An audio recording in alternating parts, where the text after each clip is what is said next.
Chapter 18. David numbered the people who were with him, and set captains of thousands and captains of hundreds over them. David sent the people out, a third part under the hand of Joab, and a third part under the hand of Abishai the son of Zeruiah, Joab's brother, and a third part under the hand of Ittai the Gittite. The king said to the people, I will go out with you myself also. But the people said, You will not go out with us, for if we flee away, they will not care for us, neither if half of us die. But you are worth 10,000 of us. Therefore now it is better that you are ready to help us out of the city. The king said to them, I will do what seems best to you. The king stood by the gate, and all the people went out by hundreds and by thousands. The king commanded Joab and Abishai and Ittai, saying, Deal gently for my sake with the young man, even with Absalom. All the people heard when the king gave all the captains charge concerning Absalom. So the people went out into the field against Israel, and the battle was in the forest of Ephraim. The people of Israel were struck there before the servants of David, and there was a great slaughter there that day of 20,000 men. For the battle was spread over the surface of the countryside, and the forest devoured more people that day than the sword. Absalom happened to meet the servants of David. Absalom was riding on his mule, and the mule went under the thick boughs of a great oak, and his head caught hold of the oak, and he was lifted up between the sky and the earth, and the mule that was under him went on. A certain man saw it and told Joab and said, Look, I saw Absalom hanging in an oak. Joab said to the man who told him, Behold, you saw it, and why didn't you strike him there to the ground, and I would have given you 10 pieces of silver and a sash. The man said to Joab, Though I should receive 1,000 pieces of silver in my hand, I still wouldn't put forth my hand against the king's son. For in our hearing the king charged you and Abishai and Ittai, saying, Beware that none touch the young man Absalom. Otherwise, if I had dealt falsely against his life, and there is no matter hid from the king, then you yourself would have set yourself against me.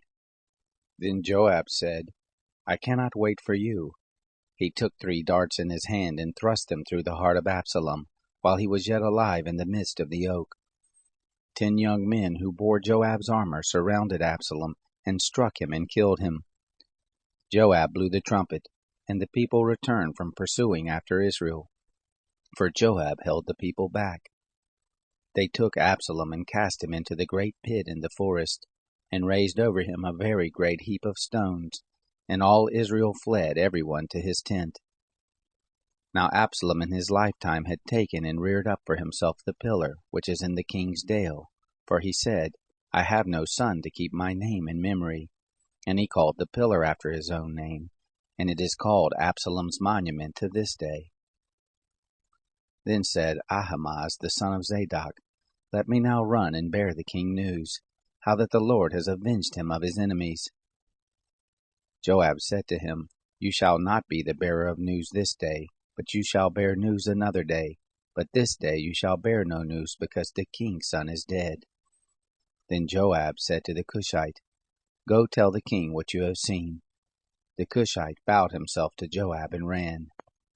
Then Ahimaaz the son of Zadok spoke yet again to Joab, Come what may, please let me also run after the Cushite. Joab said, Why will you run, my son, seeing that you have no reward for the news? But come what may, I will run, he said. Joab said to him, Run. Then Ahimaaz ran by the way of the plain, and outran the Cushite. Now David was sitting between the 2 gates, and the watchman went up to the roof of the gate to the wall, and lifted up his eyes and looked, and behold, a man running alone. The watchman cried and told the king.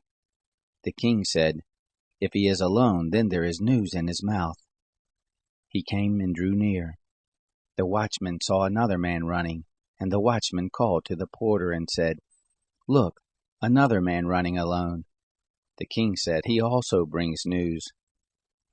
The watchman said, I think the running of the first is like the running of Ahimaaz the son of Zadok. The king said, He is a good man, and comes with good news. Ahimaaz called and said to the king, "All is well."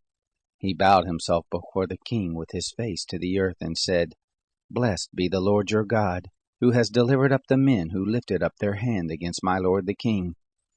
The king said, "Is it well with the young man Absalom?"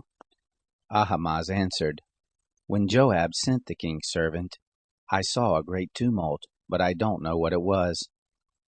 The king said, "Come and stand here." He came and stood still. Behold, the Cushite came, and the Cushite said, "News for my lord the king, for the Lord has avenged you this day of all those who rose up against you." The king said to the Cushite, "Is it well with the young man Absalom?" The Cushite answered, "The enemies of my lord the king, and all who rise up against you to do you hurt, be as that young man is." The king was much moved, and went up to the chamber over the gate, and wept, and as he went he said, "My son Absalom, my son Absalom, would that I had died for you, Absalom my son."